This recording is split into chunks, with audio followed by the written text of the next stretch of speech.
Hello, I'm Judi, the organizer and creator at Rescue My Space. Welcome to my channel.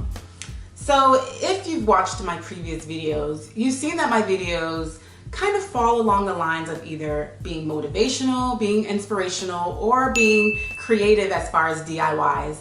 And I really haven't talked about the other side of organizing, the mistakes that we may make, that we do make in organizing. And though I'm mentioning mistakes, rather than looking at mistakes as a negative, we need to start looking at mistakes as a positive, because mistakes are really learning experiences that push us towards the goal, or that put us closer to what we're trying to achieve. Many developers, many entrepreneurs, many individuals like you, actually if you're human, we all make mistakes. This goes with products, this goes with systems, this goes with really anything that you can think of that is susceptible to mistakes. So today's video is about acknowledging the type of organizing mistakes that we may make or that we have made, and turning that around and finding solutions on how we can combat them and grow from these mistakes and potentially prevent us from making these mistakes again. So without further ado, let's get right into the video.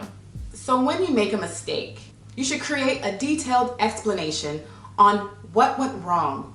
Why did this organizing mistake occur? Get a pen and paper and write it down. The reason why it's so important to write things down, especially in this instance, is because if you were to make the mistake again, you at least have an elaborate explanation on why you made the mistake or what went wrong. Some reasons why things can go wrong would be because of an illness, because you had an extremely busy day at work, because you had a change in your schedule, because your children were acting up and you had to attend to that and not your home. There can be numerous of reasons why your organizing systems at home went wrong, or the reason why there was an organizing mistake.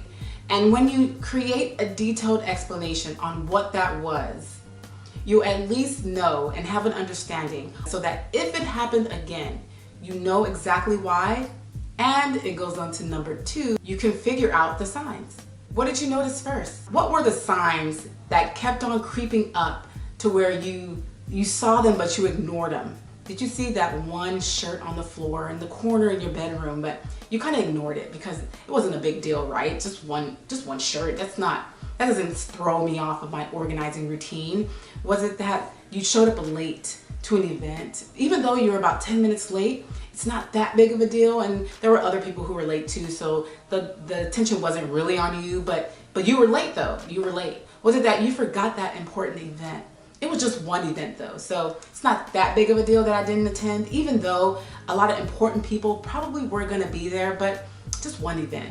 There's always those signs that we choose to ignore because it's not that big of a deal, but if you create that habit, you're gonna notice that one shirt is gonna become this big, massive pile. That one time you're late, that 10 minutes that you're late is gonna become 30 minutes, and it's gonna be at other events. That one time that you missed that important event is going to be 5 events that you missed, and you're going to miss out on the opportunities you would have had if you attended those events. Identifying those first signs of your organizational breakdown or of your organizing mistakes will help you notice it beforehand next time. So when you do see that shirt on the floor, you know, let me pick it up now before X, Y, and Z happens. Once you take notice to those signs, you're gonna find yourself noticing it right off the bat and changing it instantly so that it doesn't create havoc in your organizing routine. Number 3, what was the effect of the organizing mistake or the disorganization?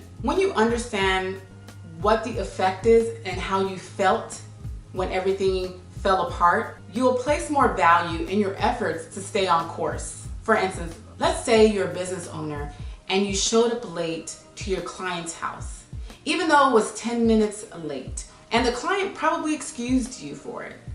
Now the client starts to look at you a certain way, and most likely that person will not hire you again. How would you feel if you just potentially lost a valuable client? And with that, those are referrals too. So you just lost that one client, and now you've lost, let's say, potentially 5 other clients because of your tardiness. And as small as it may seem, showing up to anywhere late, 10 minutes late, it's still reflected onto you, because now the person starts to look at you as incompetent. And even though you probably may not be incompetent, they still look at you as that. And that's not the image you want to portray. You want to be seen as someone who is responsible, someone who takes other people's time serious. And this relates to work too.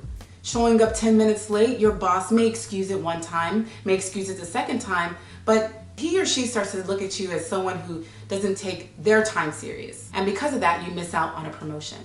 The moment that you start to take accountability of the organizing mistakes and understand the effects that it caused in your life, you will then put more value, as I mentioned, in those efforts to make sure you stay on course. Number 4 is, what could you have done differently? What are the solutions that you can come up with that can prevent you from making these organizing mistakes again? See, the learning experience. When life starts to go off course, what can you do next time to prevent your organizing routine from messing up, to prevent you from being late, to prevent you from forgetting an important date, from doing 3-4 months worth of laundry? What could you have done differently? When you have a solution and you write it down, you at least know what to do moving forward. And you can take from that mistake and make it better. So for instance, I love examples, as you can see. That pile of clothes, that one shirt that became a mountain pile of clothes, and now became so big that you have nothing to wear. Solution for that is put a bin in that area. That's it. Simple solution. Make sure that when your bin gets full, you do your laundry. As I mentioned before, the moment that you find out the date and time of this event, put it in your calendar. Create a reminder in your phone. And as I mentioned before, this goes for everything in your life. Everything is time management. Everything requires some type of order in your life to be more effective and efficient in your life. And whether it is getting up on time so you can make it to work, whether it's getting up on time so you can eat breakfast, creating some type of order, some type of organizing routine will help you conquer that process and prevent you from making any type of organizing mistake. So here's a question for you guys. Have you ever experienced an organizing mistake or organizing mistakes? And if so, did you quit because of it, or were you able to go over that hurdle and conquer it? Let me know in the comment section below. And you already know what's next. If you like this video, please give it a thumbs up and subscribe. And thank you so very much for watching this video. And as always, I'll see you next week. Bye.